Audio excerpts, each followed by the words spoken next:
Hello students, today we are going to talk about why R.L. Stevenson thought that being unproductive leads to creative thoughts. So we are taking this essay, an apology for the idlers, as a reference, as a text to show that being unproductive, being idle, sometimes comes with a reward for itself, and in that respect creativity leaps into our mind if we are unproductive and idle. But it is quite uh, absurd, and I think when I was beginner for that, for this new idea, I believed that it's more or less, you can say, paradoxical. It would be something that is uh, just posted for fun and for joking purposes, like Fool's Day. You can talk about it, okay. But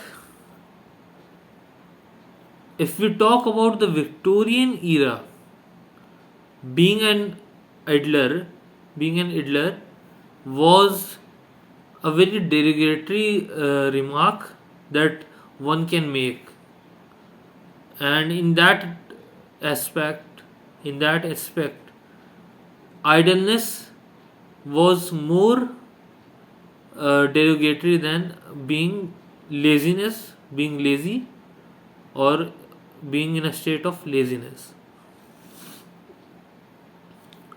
But why did he choose these two words, apology and idlers? If we talk about the latter one, the latter was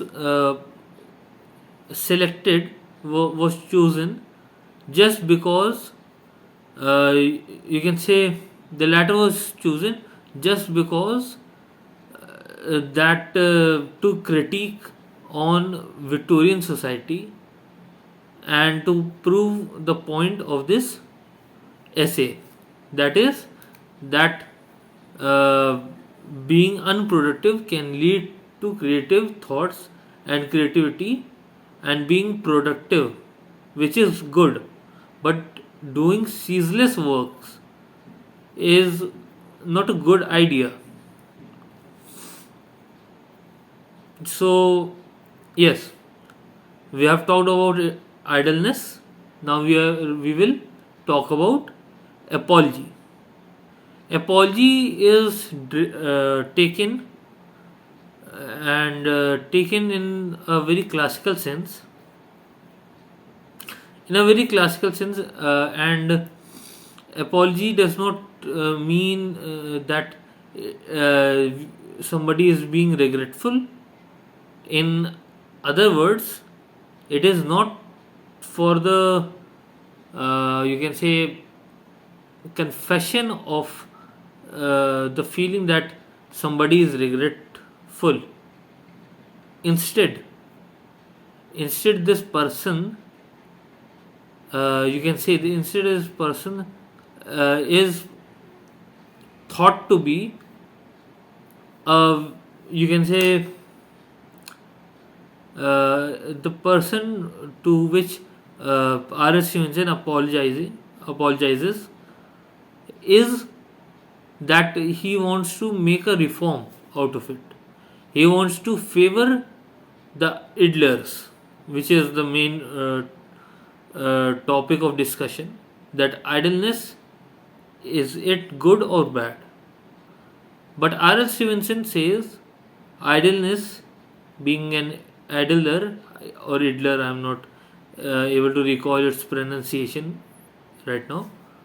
But anyway, when I say idler or anything, just focus that IDLER is what I want to uh, say, and it is what I want to convey. Okay. But uh, if we talk about now, if we now talk about that why it is being so glorified, is not just because it is relevant in the modern world, but even uh, before the you can say advent of Victorian work ethic or culture, before the reign of Queen Victoria, what we say the Victorian age in literature. Before that, when she was crowned coronation वाला, ठीक है. Before that, yes मैं भूल जा रहा हूँ, कोई बात नहीं, ऐसे चलो. Before that,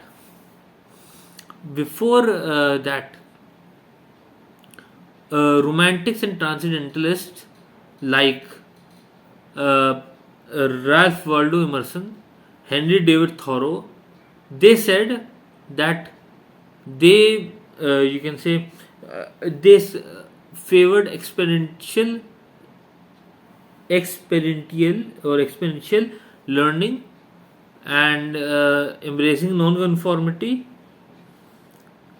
and individualism, which is the main motto and main poster for the romantics, that is individualism, uh, are more fruitful than ceaseless works and ceaseless work that does not promise wisdom and fulfillment, whereas thoughtful engagement in life is more important than just being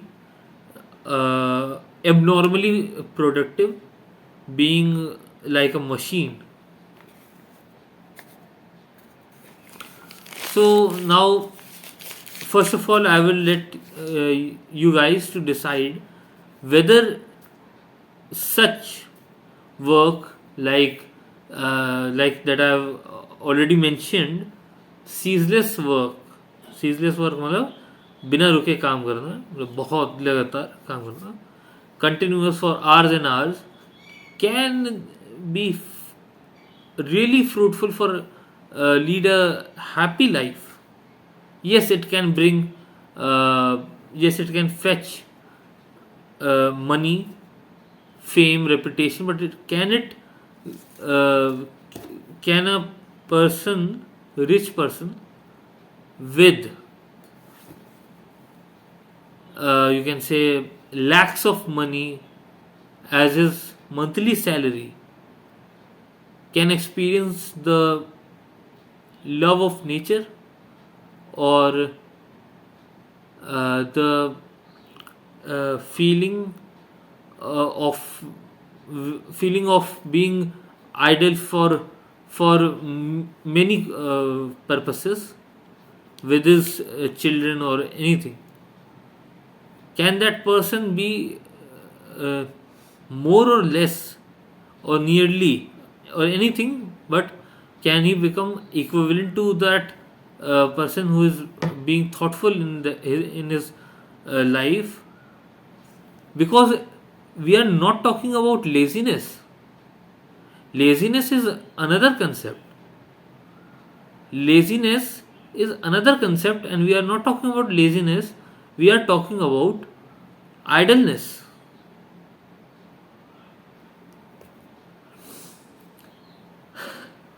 Many times, uh, we forget why do we live, because we are always in this chaos and in this hustle of uh, making uh, notes, making bucks. But can it promise that happiness that these chaps did when they were living in the villages or near nature or anything like that? I'm not advocating that uh, people should, I mean, resign for the from offices and go have a vacation with their family. But I am trying to say that many a times a person a person gets his happiness through uh, thoughtful engagement in life, through being thoughtful and thinking, or introspecting on anything from their heart. And that is what the main gist of An Apology for the Idlers is, by R.L. Stevenson. Till now, I was talking as if that I believed that you have read the essay, but take it as a, you can say, trailer, and I would advise you to read it, quickly. Till then, I will conclude that mindless laziness is not purposeful idleness. Mindless laziness is not purposeful idleness, and it is very very relevant in today's era.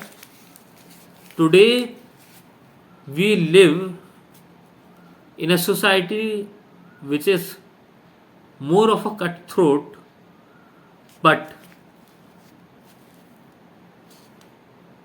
the main purpose of life is getting latent, is getting hidden.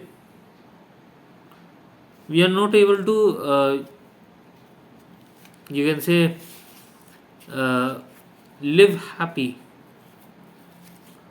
We're not able to live happy because uh, we are always bothered. How will I pay for this, pay for that, pay for rent, pay for uh, anything? And sadly, we are just being machines, and then we look back and say, I wanted to be that, I want to be in this area or in that area or in this aspect, this situation, and we are always complaining. So work is good, but work and life balance is always crucial for anything. Okay, so I think that I have made my point, and till then, bye bye, and I'll see you in the next class.